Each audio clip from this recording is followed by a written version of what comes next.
قولي يا اختي، هو الحروف اللي تبقى مكتوبه على البراءات دي يعني ايه؟ تعال ما اشرح لك.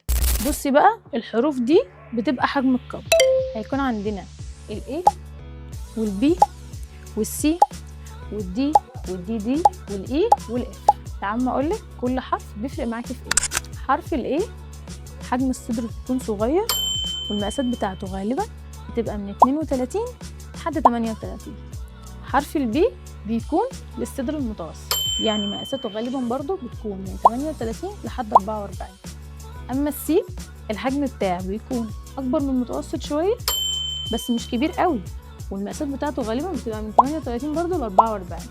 اما الدي الحجم بتاعه بيكون كبير، وده في منه مرحلتين. المرحله الاولى مقاساته من 38 ل 44، والمرحله الثانيه من 46 ل 52.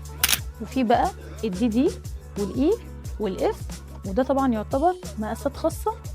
تعالوا اوريكم. والدي دي زي ما انت شايفه الكب بتاعها بيكون كبير، والمقاسات بتاعته بتبقى من 46 ل 52. والاي برضو في منه مرحلتين، مرحله صغيره ومرحله كبيره. المرحله الصغيره بتكون من 38 لحد 44، والمرحله الثانيه بتكون من 46 لحد 52. اما الاف المرحله بتاعته بتكون اخر مرحله، ودي طبعا مقاساتها بتكون من 38 لحد 52. اما بقى كل المقاسات اللي انا قلتها لكم مع الحروف، كل ده بيكون محيط الجسم اللي هو بيبقى تحت الصدر على طول.